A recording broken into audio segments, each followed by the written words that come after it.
Hey everyone, Rebecca here, and I'm just doing a quick video tutorial on a little ombre manicure. I had a few questions about how to do the vertical ombre, so here we are with our GelMoment Creativity set, and I'm just choosing that small fan brush that you find at the very end of the roll. It's kind of a little twisted up little fan, really soft bristles and nice and small size, so if you don't have the Creativity set, you might be able to find a brush similar, but it's the first time I've seen one that's worked quite so well for me. So I think the right tools for the job make a huge difference to getting great results. So I've just done a base coat on the nail with Lovey Dovey, and I've cured that so it's already dry. Now, some people like to work with their dotting tools or something like that to put their colours directly onto the nail. I just work straight from the bottle. Today I'm using Amalia and Lemon Meringue to get my yellow to green portion of my rainbow spectrum. So I'm just putting the lemon meringue straight onto the nail, straight from the brush. You don't want too thick a layer, so just apply it to one side of the nail in a vertical one. And then do the same with your other colour. I like to work with the lighter colour first, so that if I'm going to cross-contaminate my bottles, the lighter colour going into the dark one's not as big a deal as the dark one going into the light. If you're fussy about that sort of thing though, apply them with a dotting tool or another brush from the Creativity set. And now that I've got the two stripes, I just start in with a little dabbing motion and the fan brush, just up and down where the two colours would join on the nail.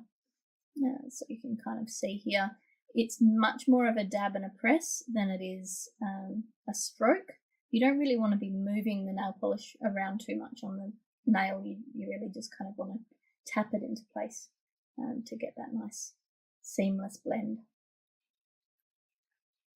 You also don't want to flip your brush over if you can help it, so that one side of the brush has the light colour polish and the other side has the darker colour. That will help make sure that you're getting an even blend and you're not going to put a big blob of a darker colour into the light polish. And then dab, dab, dab, dab, dab, dab, dab. So I'm not sure if you can quite see in the video here, but I kind of work up and down the join of the two colours, dabbing in a kind of a crisscross zigzag across the line. I find that works for me. Other people prefer to just go up and down. It really just depends on what works for you. You'll notice in this video I use a few different techniques. Mostly though, it's all about the dabbing. So you don't get a completely perfect blend on the first coat. That's okay. We end up doing usually about 3 coats for a good ombre. If you do want to change the position that you're holding your brush, I recommend cleaning it off. So I usually just have a cleanser sachet open on my bench, give the brush a quick wipe, and now you can see I'm working with the brush in a more vertical position to really blend the colours at that seam line.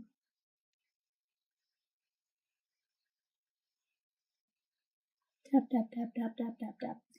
Same sort of process again, just up and down that line, cleaning off the brush every time I want to change position.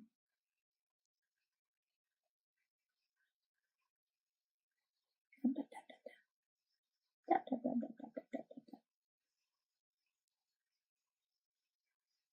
One thing I often forget to do when I'm doing an ombre manicure, other than put my fingers close enough to the camera so you can see what I'm doing, I often forget to cap the tips, which is why I've started doing a base coat in a solid colour. That way I know that I've at least made a good seal on the nail. The other way you could go, if you don't want to use a white base coat, you can use the lighter colour from your blend colours as a base coat on the nail to start with, and that makes sure that you can go all the way around your nail. And then when you're happy with your first layer, you can pop it in the lamp. Now, here I'd already done the next layers of polish the same way that I'd done it the first time. And then it's the same process again, just blending, blending, blending, using that dabbing motion with your little ombre fan brush. So dab, dab, dab.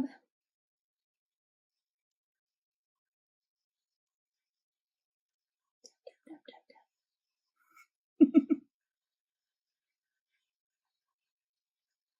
Now I could have sped this video up, but I wanted to show it in real time.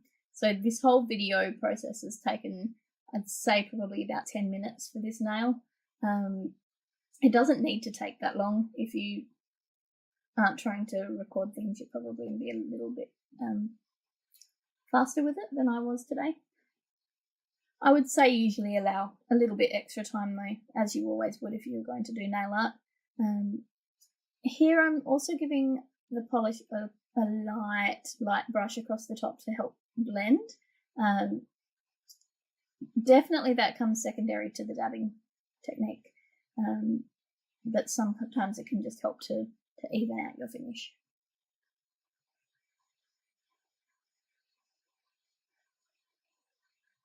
And here at the end I'd knocked a little bit of that darker green colour around, so I'm just cleaning up that tip.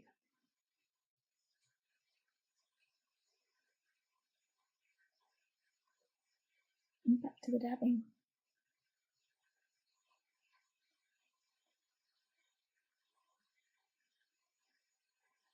So while an ombre is somewhat time consuming compared to some other nail art, it's actually really easy. And the more coats you do, your blends start to make a little bit more sense as the colours from underneath can show through, and the blends get a little bit smoother. And like everything, it's just a matter of practice.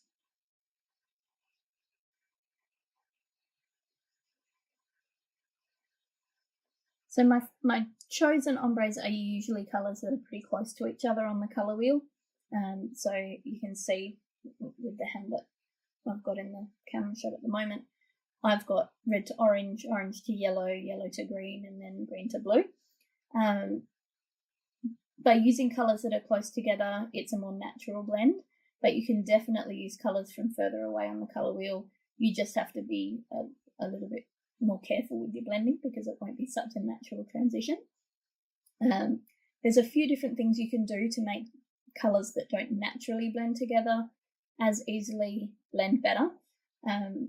Sometimes people use a little bit of a clear polish like Clearly Frisky to help the blend kind of come together. And another technique I've used when I've done a sort of a dark into light ombre in a sort of one colour palette. One example I'm thinking of, I had a red nail and then I did an overlay of a gradient from black to clear. So kind of there was a gradient, but it wasn't so much the colour. So that was, there's different ways you can approach it, but this way is my quick and easy two colours that are close together. Blend them directly on the nail and then dab, dab, dab, dab, dab.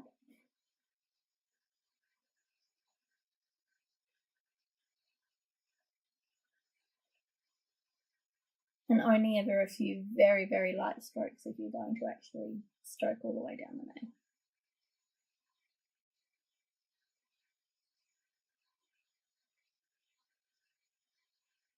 There you go. That's coming together pretty well.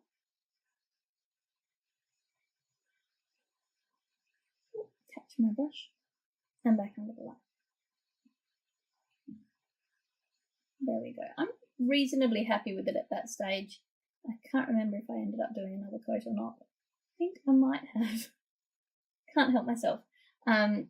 You don't need to do many more coats. If you're happy with the blend from your first attempt and your first coat, there's no rule book that says you have to do another coat. I just find that extra layers do help the colours to blend a little bit better, particularly if you're working in really thin coats of polish. You start to get a little bit of the translucency of some of the colours, and it helps to have the colours underneath blended. It gives you a little bit more of a smooth finish overall. But normally 2 or 3 layers is fine for an ombre.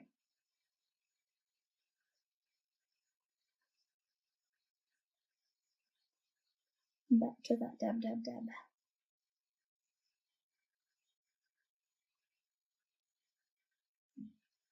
The beauty of working with the gel polish as well, if you're putting on another layer over one that you thought you were happy with, and the layer that you add to the top doesn't work out, you can just wipe it off and you don't need to worry that you've destroyed the work that you've done underneath.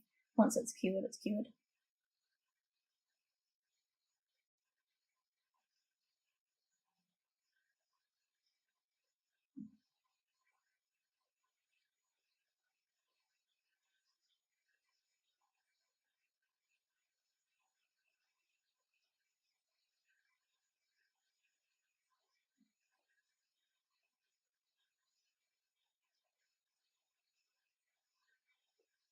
You can see that that's looking a little bit more blendy. I'm happy with that, so giving that a cure. And then to help even things out, I'm just giving them a coat of Stardust over the top. And you can see here how little you need on your brush of this product. It's packed with sparkle, so you really don't need a lot of it to get a really good effect.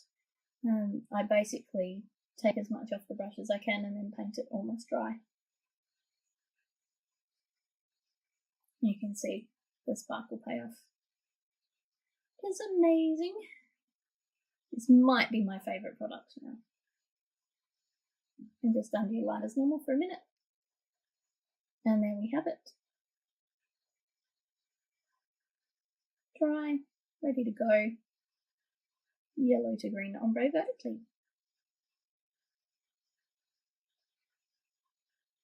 Thanks for watching.